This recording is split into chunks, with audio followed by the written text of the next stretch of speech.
Security!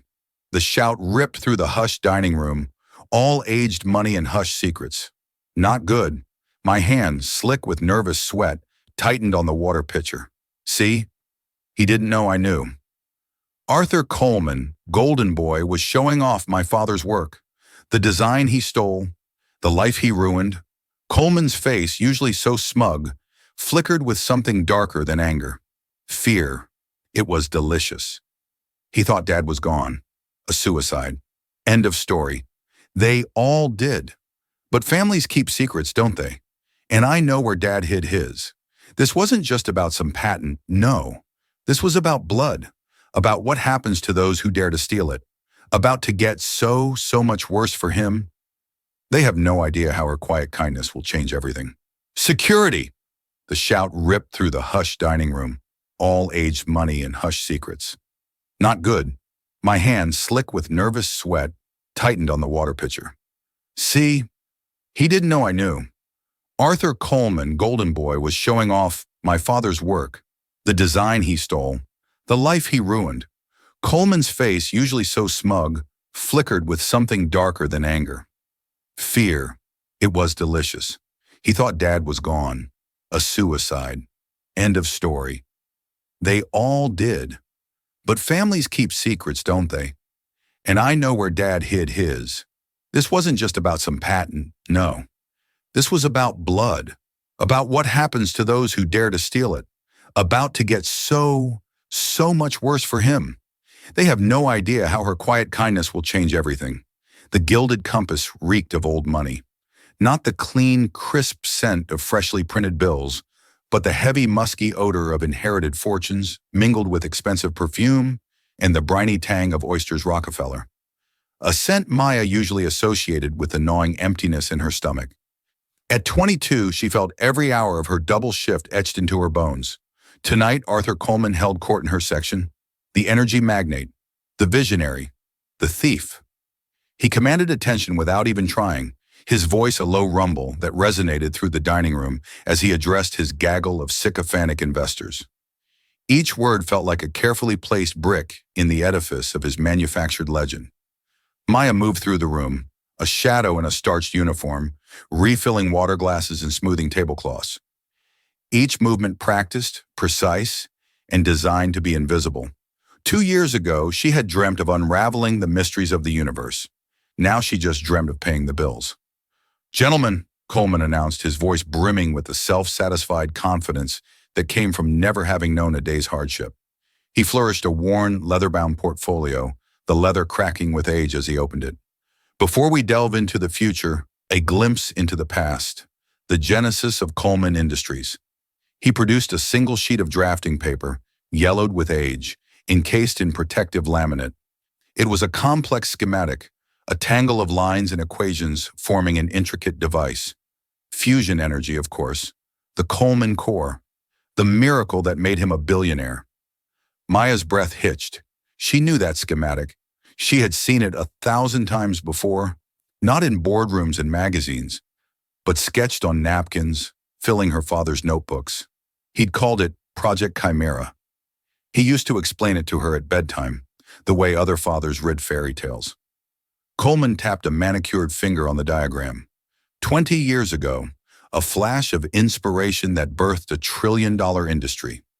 His guests murmured their admiration, their eyes gleaming with the reflected light of his success. But Maya's gaze was fixed on the bottom right corner of the page. There, scrawled in elegant cursive, was a signature, fluid, confident, the R a grand loop, the J a sharp, decisive strike. Robert Jenkins, her father. Time seemed to warp and bend around her. The clatter of silverware faded into a distant hum. The weight of the water pitcher in her hand became unbearable. It was a signature she knew like the back of her hand, a signature she had traced 1,000,000 times on birthday cards, on notes slipped under her pillow. The signature of a ghost, a cold fury, sharp and unwavering, pierced through the years of grief and resignation. Every doubt she had ever harbored, every unanswered question coalesced into a single, undeniable truth. Her voice when she spoke was not the deferential murmur of a waitress. It was quiet, clear, and resonant with the weight of a decade of unanswered prayers. "Sir," she said, her eyes locked on Coleman's, "that's my dad's signature." The effect was instantaneous. Coleman froze. The practiced mask of self-assurance cracked, revealing a glimpse of the raw fear beneath. It was the look of a predator caught in the headlights, the stark realization that the past he had so carefully buried had risen to confront him. A crystal water glass slipped from his suddenly nerveless fingers. It hung suspended for a moment, defying gravity, before shattering against the edge of the table in a spray of glass and water. "What?" Coleman stammered, his voice a hoarse whisper. His eyes darted wildly from Maya to the signature, then back again. "What did you just say?" The investors stared, bewildered, their forks frozen midair. Mr. Dubois, the restaurant manager, a man whose very existence seemed dedicated to the preservation of order and tranquility, was already gliding towards them, his face a mask of carefully practiced concern. Maya didn't flinch. The cold certainty that had taken root in her chest held her steady. She pointed a trembling finger at the schematic, the water slowly seeping into the paper. "That signature, Jenkins. That's Robert Jenkins. He was my father." The shock on Coleman's face quickly morphed into a frantic, cornered fury. He snatched the schematic away from the spreading puddle, dabbing at it frantically with a linen napkin. "That's preposterous," he boomed, his voice regaining its force, but now edged with a brittle, defensive anger. "Security! Get this delusional girl out of here." "I'm not delusional," Maya countered, her voice rising to match his, cutting through the murmur of the other patrons. "I know his signature. I know his work. Those are his equations. He called his design project Chimera. He told me about it." The name hit Coleman like a physical blow. His face paled, a sickly, chalky white beneath his carefully cultivated tan. Project Chimera. It was a name he hadn't heard spoken aloud in 20 years, a ghost he thought he had exorcised long ago. Mr. Dubois reached the table, his smile stretched painfully thin. "Mr. Coleman, is there a problem?" "Ma'am, please. You're disturbing our guests." "This waitress is harassing me and my guests with outlandish fantasies," Coleman snarled, shoving the schematic back into his portfolio and snapping it shut. He stood towering over Maya, using his physical presence to intimidate her. "She's clearly unstable. I want her fired, now." "I can assure you," Dubois began, turning to Maya with pleading eyes. But Maya would not be silenced. 10 years of unanswered questions, a grief she was told to accept without proof, were boiling to the surface. "He's lying," she said, her voice ringing with conviction. She looked past Coleman at the stunned faces of his investors. "That technology, the Coleman core, it was my father's. He disappeared 10 years ago. This man built his fortune on a stolen idea and a lie." One of the investors, a silver-haired man named Peterson, looked at Coleman, a flicker of doubt in his eyes. Coleman's reaction was too extreme, too violent for a simple misunderstanding. "That's enough," Coleman roared. He grabbed Maya's arm, his fingers digging into her flesh like talons. "Get out! Get out of my sight!" Maya wrenched her arm away, stumbling back. "You can't just make people disappear, Mr. Coleman. The truth doesn't work that way." Mr. Dubois, seeing a billion-dollar client on the verge of a public meltdown, made his choice. He stepped between them, his body shielding Coleman. "Miss Jenkins, that's enough. You're fired. Please collect your things and leave the premises immediately. Security will escort you out." Two burly security guards who had been hovering nearby moved in. They didn't touch her, but their presence was a solid wall. The fight drained out of Maya, replaced by a profound, chilling sense of injustice. She had spoken the truth, a truth that had simmered inside her for a decade. And in response, the world had closed ranks to protect the powerful, casting her out. She looked at Arthur Coleman one last time. The fear was gone from his face, replaced by a cold, reptilian mask of controlled fury. His eyes held a silent, brutal promise. "This is not over. I will destroy you for this." As the guards walked her toward the staff exit, a path of silence parting before them, she could hear Coleman's voice, artificially smooth now, trying to salvage the evening. "My deepest apologies, gentlemen. A disgruntled employee, utterly mad. Now, about those expansion projections." The heavy kitchen door swung shut behind her, cutting off the sound. She had to figure out what to do, and fast, because she knew that her life as she knew it was over. She stood in the clattering, steam-filled chaos of the kitchen, the reality of being fired sinking in. But underneath the fear, a cold fire sparked, one that wouldn't let her cower. Arthur Coleman wasn't just a thief, he was a master manipulator. His influence oozed through this city like a poisonous gas, corrupting everything it touched. And her dad hadn't simply vanished, he had been erased. She felt the weight of the injustice settle on her shoulders, heavier than any tray she'd ever carried. Maya Jenkins, the dutiful daughter, the invisible waitress, was gone. In her place stood something else, something stronger, something far more dangerous. It was the daughter of Robert Jenkins, and she had just found her life's new mission to uncover the truth. The termination was swift and brutal, but she had to figure out what to do next. Mr. Dubois, his face a stony mask of disapproval, handed her a small box containing her locker contents and her final paycheck. He made it clear that she would receive no severance, no reference, and that if she ever set foot on the property again, she would be arrested for trespassing. The message was clear. Arthur Coleman's influence extended far beyond the walls of his corporation. Something else made clear was that she was on her own, that to figure out what to do next would require all of her wits and strength. As the bus pulled up to her stop, the image of Coleman's face echoed in her mind. Coleman hadn't been merely surprised by her accusation. He'd been terrified. The name Project Chimera had struck him like a physical blow. She had to know what it meant. She had to know why it haunted him. Maya wouldn't waste time on recriminations, not when she had a ghost to chase. She let herself into her cramped, silent apartment, the air heavy with the scent of disinfectant and the faint, comforting aroma of her mother's lavender lotion. The meager light filtering through the curtains cast long shadows across the worn furniture, emphasizing the smallness of their world. She needed help, but not the police, nor the restaurant, nor even the few friends she had. The first clue that she had no idea where to go was the weight of her hand, heavy on the light switch for her mother's room. They would dismiss her as a crazy fired waitress, and Coleman would bury her. She needed someone who understood the dark corners of the world, someone who wasn't afraid to get their hands dirty. She needed Ben Carter. Yes, Maya whispered.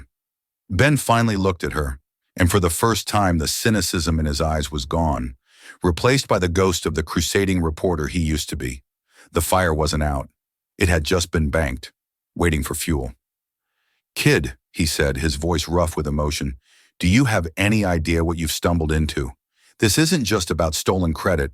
A man like Coleman doesn't build $1 trillion empire and leave loose ends if your father didn't sign that paper, and then he conveniently disappears." "I know," Maya said, her voice trembling slightly. "I think he's alive. I think Coleman hid him somewhere. I don't believe he's dead." Ben stared at her, then at his board, at the web of lies and power he had been trying to untangle for 6 years. He had been missing the key, the human element, the victim, the proof, and now she was standing in his apartment. This wasn't just a story anymore. It was a chance at redemption, his own, and Robert Jenkins. "Okay, Maya Jenkins," he said, a slow, dangerous smile spreading across his face. "You've got my attention. Let's go hunting."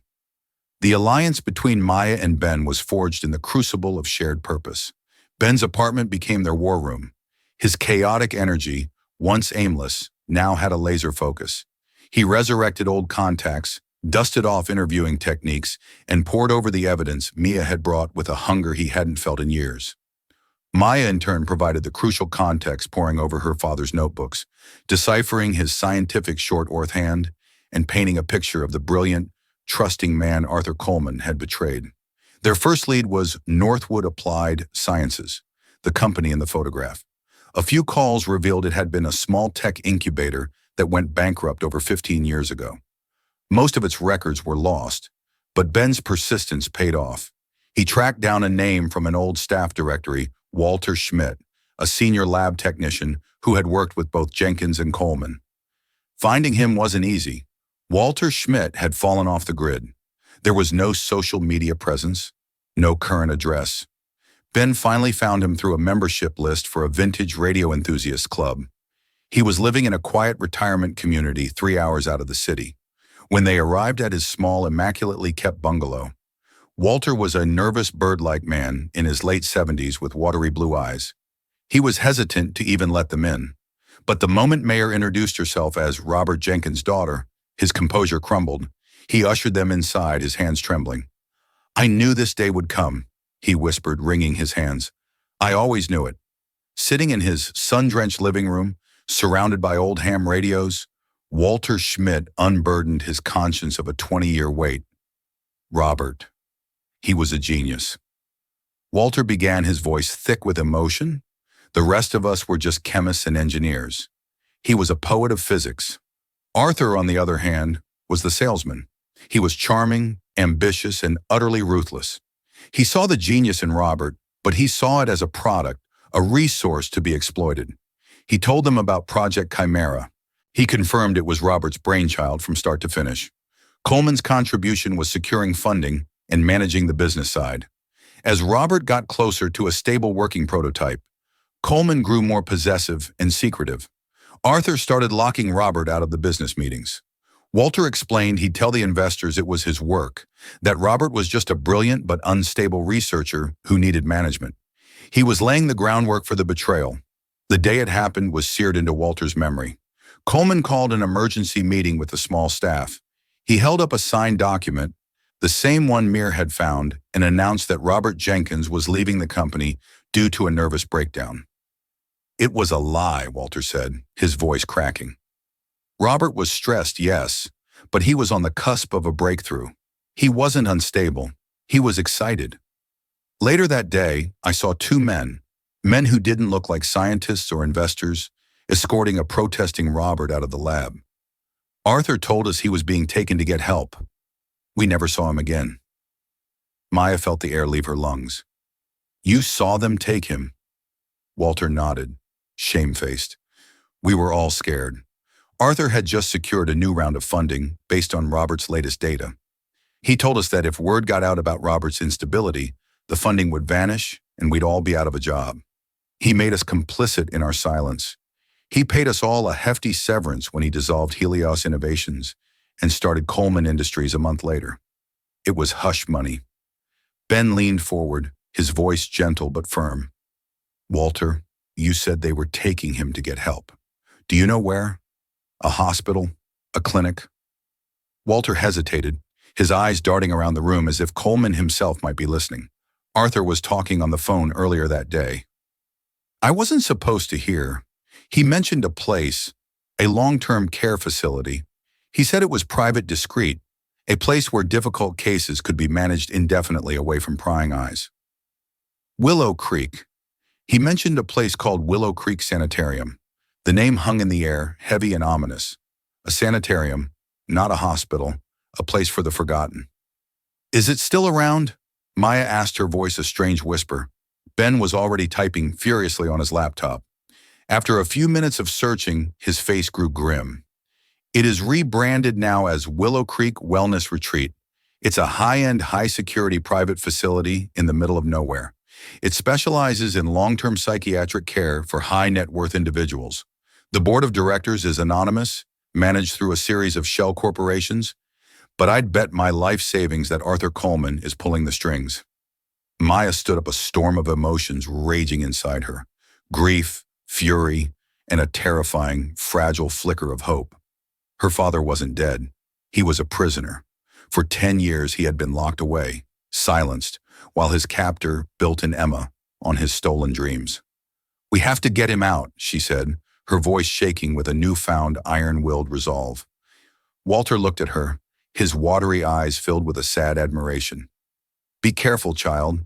Arthur Coleman is not the same ambitious young man I knew. He's a monster now, and he has spent 20 years protecting his great lie. He will do anything to keep it buried." The revelation that her father was likely alive, a prisoner in a gilded cage, changed the entire dynamic of their investigation. It was no longer a quest for justice. It was a rescue mission. The stakes had been raised from reputation to life and liberty. Ben Carter used his investigative skills to dig into Willow Creek Wellness Retreat. What he found was a fortress. It was nestled in a remote wooded valley surrounded by state-of-the-art security pressure plates, infrared cameras, and a private security force with military-grade training. Getting in through the front gate was impossible without a court order, which they couldn't get without concrete proof that Robert was inside. And they couldn't get that proof without getting in. It was a perfect catch-22 designed by a man who left nothing to chance. As they brainstormed in Ben's apartment, the pressure from Coleman began to mount. It started subtly. Mears' application for unemployment was inexplicably denied due to a clerical error. Then Ben's blog was hit with a series of sophisticated cyber attacks, repeatedly crashing the site. They were being watched. The intimidation escalated one evening when Maya returned home. The lock on her apartment door was busted. The wood splintered inside. The place had been tossed. It wasn't a robbery. Her small TV and her mother's jewelry were untouched. But her father's boxes from the attic were rifled through notebooks scattered across the floor. The message was clear. "We know who you are. We know what you're looking for." "Stop!" Maya's mother, Helen, was terrified. "Maya, please," she pleaded, her voice frail. "Whatever this is, it's not worth it. Coleman is too powerful. I can't lose you too." Looking at her mother's frightened face, Mia felt a pang of guilt, but it was quickly consumed by a defiant rage. "This is why we have to do it, Mom," she said, her voice low and fierce. "They're not just protecting a lie anymore. They're scared. We're getting close." The break-ins solidified their resolve. They had to act, and they had to act fast. Their only hope was Walter Schmidt. They called him, explaining the situation.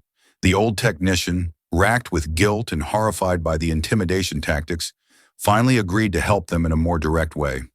"There might be a way in," Walter said, over a secure line Ben had set up.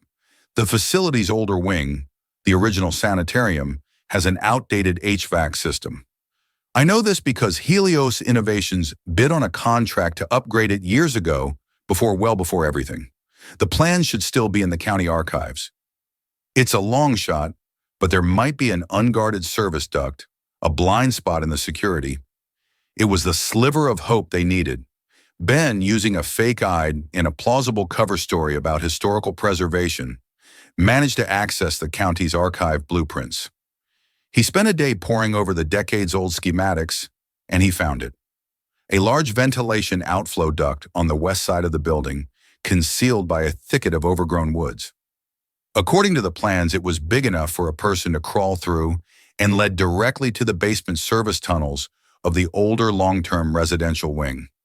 It was a blind spot, too old and seemingly insignificant to be covered by the new high-tech security grid. Their plan was desperate and dangerous. Ben would act as lookout and communications hub from a rental car parked a mile down the road. Mare, being smaller and more agile, would be the one to go inside. Walter had given them the layout of the residential wing from memory, including the likely location of the discrete high-security rooms used for patients like her father. She would have a small earpiece to communicate with Ben and a modified cell phone to photograph any evidence she found. The night they chose was dark and moonless, with a forecast of rain to help cover any noise. As they drove towards the remote facility, the silence in the car was thick with tension. Ben glanced over at Ma. She was dressed in dark clothing, her face pale but set with determination. She looked impossibly young to be taking on such a monumental risk. "You don't have to do this, Maya," he said softly. "We can find another way." "What other way is there, Ben?" she replied, her gaze fixed on the dark road ahead. "He's been in there for 10 years. Every day we wait is another day he loses." "I'm going in." They parked on a dirt logging trail hidden from the main road. Ben set up his surveillance equipment, a laptop linked to a signal booster and a police scanner. "Okay," he said, his voice. "All business comms check. I hear you." Maya whispered into the tiny microphone on her collar. "You have a 30 and up window max. After that, the night shift security patrol does a perimeter sweep. Get in, find him, get a picture, and get out. Do not engage. Do not get caught. Your safety is the priority." Maya nodded her heart, feeling like a drum against her ribs. She pulled a small backpack on containing a flashlight, a multi-tool, and the burner phone. They synchronized their watches. "Good luck." Maya, Ben said, his eyes filled with a concern that went beyond the story. She gave him a small, tight smile. See you in 30 minutes. Then she slipped out of the car and vanished into the dark, tangled woods, a ghost moving silently towards the dragon's lair. Every rustle of leaves, every snap of a twig, sounded like a gunshot in the silent night. The imposing silhouette of the Willow Creek facility rose above the trees, a modern prison disguised as a place of healing. She was terrified, but one thought propelled her forward. Dad, I'm coming. The crawl through the ventilation duct was claustrophobic and terrifying. The cold, damp metal scraped against her clothes, and the darkness was absolute, broken only by the thin beam of her flashlight. Cobwebs brushed against her face, and the air was stale with the scent of decay and disinfectant. It felt like she was crawling into a tomb. After what seemed like an eternity, she saw a grate ahead. Using her multi-tool, she carefully undid the rusted bolts and lowered herself into the silent, cavernous basement of Willow Creek. The service tunnels were a labyrinth of pipes and conduits, dimly lit by caged emergency lights. A low hum. The sound of the building's life support vibrated through the concrete floor. I'm in, she whispered into her mic. Copy that? Ben's voice crackled in her ear. According to the plans, you need to find maintenance stairway C.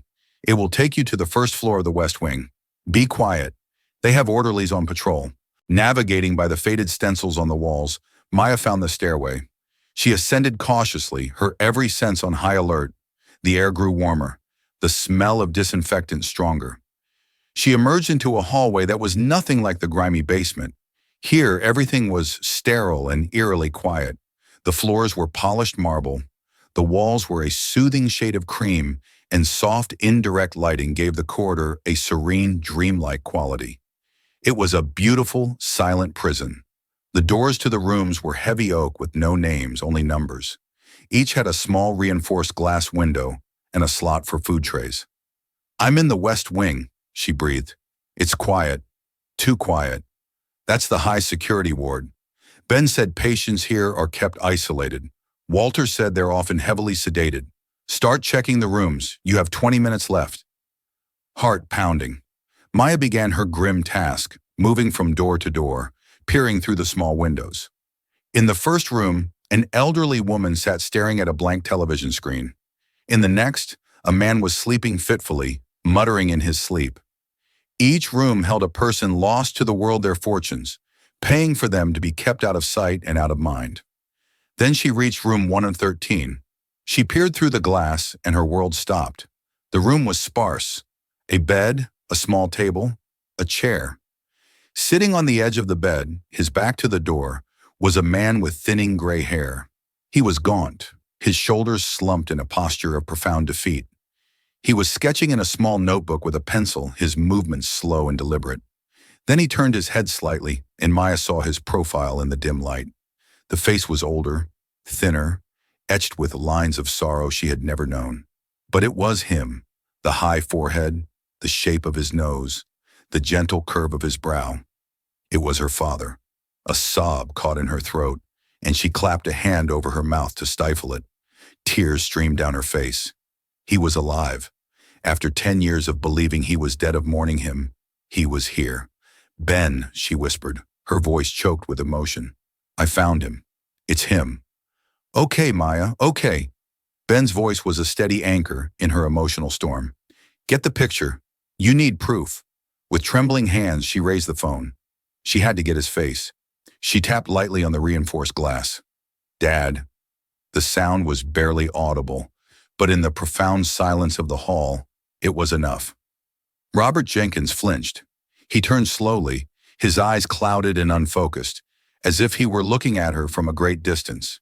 There was a flicker of confusion, a ghost of recognition, but it was buried under a decade of medication and isolation.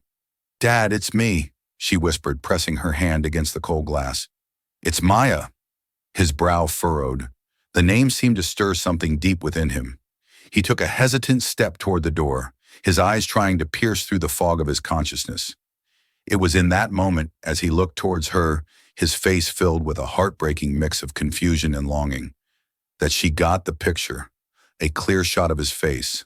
The proof. Suddenly, a heavy thud echoed from the end of the hallway, a metal door swinging shut. An orderly. "Maya, you have to go now." Ben's voice was sharp in her ear. "Patrol's coming." Panic seized her. She couldn't leave him. Not again. But she knew if she were caught, they would both be lost forever. The proof on her phone would be destroyed, and she would be silenced just like him. "I love you, Dad," she whispered through the glass. "I'm coming back for you, I promise." She didn't know if he understood, but as she turned to flee, she saw his hand rise and press against the glass, mirroring her own. Adrenaline surged through her. She sprinted back the way she came, her footsteps echoing in the silent corridor. She scrambled down the maintenance stairs, her lungs burning, and plunged back into the dark labyrinth of the basement. She found the ventilation duct, hoisted herself up, and crawled frantically back towards the outside world. The image of her father's face burned into her mind. When she finally tumbled out of the duct back into the wet, cold woods, she was gasping for air, covered in grime and tears. She ran, stumbling through the undergrowth until she saw the welcome silhouette of Ben's rental car. She wrenched the door open and collapsed into the passenger seat, shaking uncontrollably. "I have it," she gasped, holding up the phone like a holy relic. "I have the proof." Ben didn't speak. He just put a steadying hand on her shoulder as she sobbed for the father she had lost, for the father she had found, and for the fight that was to come. They had breached the dragon's lair. Now they had to figure out how to slay the dragon. The photograph changed everything. It was grainy, taken through thick glass, but it was undeniable. The man in room 113 was Robert Jenkins. Ben Carter knew that this image combined with Walter Schmidt's testimony in the forged document was enough. He didn't just have a story, he had a bombshell that could shatter a corporate empire. He worked feverishly for the next 48 hours, locking himself in his apartment with Mir.